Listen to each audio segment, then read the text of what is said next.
Topik pertemuannya adalah diskon dagang dan harga. Ini ada pengertian diskon, terus ini ada beberapa penjelasan, bisa dibaca dulu.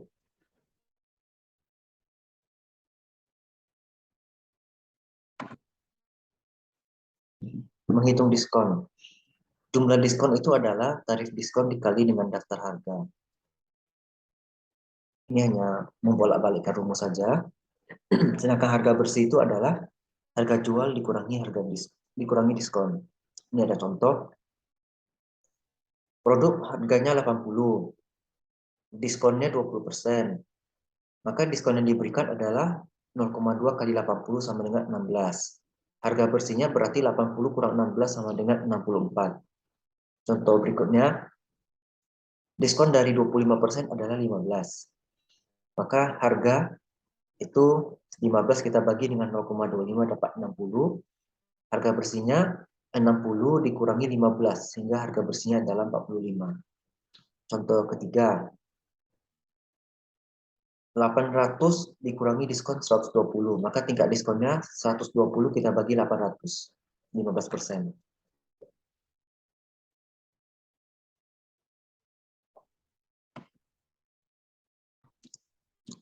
Ini ada pendekatan faktor harga bersih.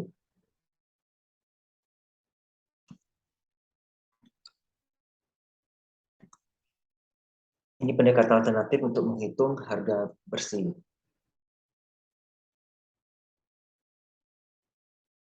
N sama dengan L kali 1 kurang D. Nah, 1 kurang ini kan berarti langsung netnya berapa yang dibayar, langsung kita kalikan dengan harga.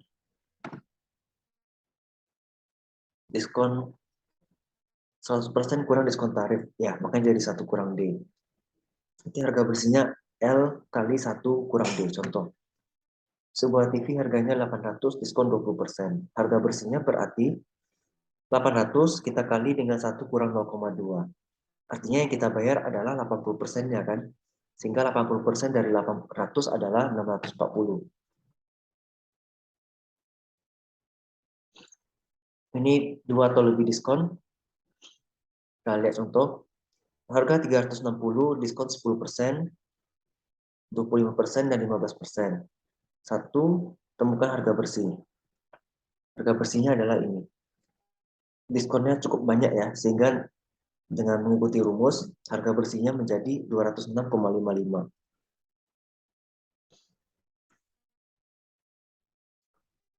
Selisihnya adalah berarti jumlah diskon. Diskonnya sebesar 153,45. Ini harga bersih, ini harga awal, ini jadi nilai diskonnya. Tingkat ekuivalennya berarti ada dua cara. Ini cara yang pertama, kita kalikan aja seperti biasa. Atau 153 ini kita bagi dengan 360. Coba kita tes di kalkulator.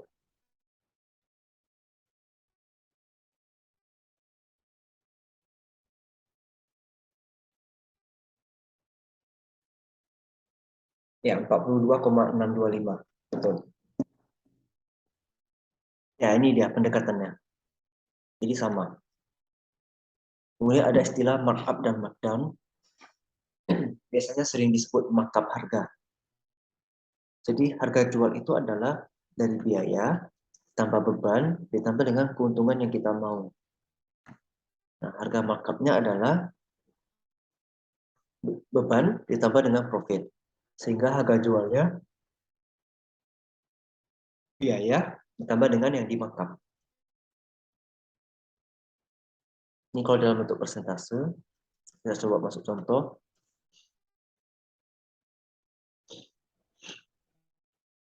Meja 600, dijual 750. Nanti markupnya adalah 150, karena tinggal dikurangin.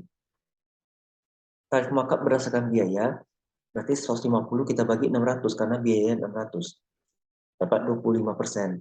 Tapi harga tarif markup berdasarkan harga, berarti 150 kita bagi 750. Sehingga markupnya adalah 20%. Contoh berikutnya. Harga barang harga jual suatu barang dengan seharga 32 jika markupnya 25% dari biaya. 32 tambah 32 kali 0,25, dapatnya 40. Ini markup 32, 25% dari harga jual. Berarti S sama dengan 32 tambah 0,25 S, karena kita hitungnya dari harga jual. Dikurangin, selesaikan secara aljabar, dapat harganya 42,67. Ini ada markdown. Ini berarti penurunan harga, konsepnya sama, rumusnya sedikit berbeda, tetapi cara pemikirannya, logikanya masih tetap sama. Contoh, harga 240 dijual 175.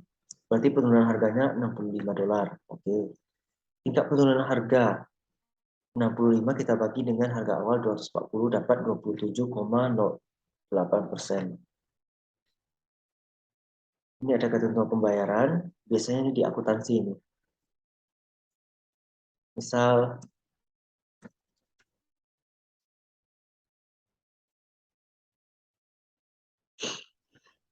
faktur dengan nilai 1.750 ke tanggal 24 Oktober. Syaratnya 30 hari dan 2% berlaku jika pembayaran dilakukan dalam waktu 10 hari dari tanggal faktur.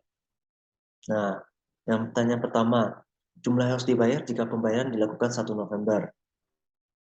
1 November itu masih dalam periode diskon karena 10 hari kemudian itu jatuh temponya kan di tanggal 3 atau tanggal 4 ya. 3 November itu. Berarti masih dalam periode 1 November ini. Sehingga yang dibayar 1.750 kita kali 2% dulu, ini dapat diskon. Sehingga yang dibayar 1.750 kita kurang 35. Dapat 1.715. Terus pertanyaan kedua, kalau dibayar 4 November ya tetap 1.750 karena sudah melewati 10 hari. Jadi tidak dapat diskon. Berikutnya kebijakan penetapan harga. Ini dibaca aja teorinya. Ini ada tipe, beberapa, dan deskripsinya bisa dibaca. Kemudian menetapkan harga untuk produk. Ini kita ada bahas tentang total revenue atau pendapatan, selling price atau harga jual, X-nya adalah item atau unitnya. Profit itu adalah total revenue dikurangi total cost atau total biaya.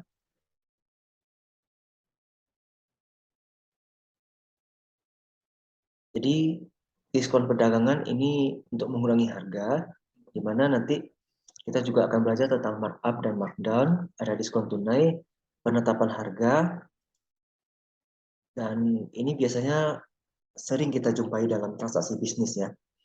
Semoga materi hari ini dapat dipahami dengan baik, dan sampai jumpa di pembahasan materi berikutnya.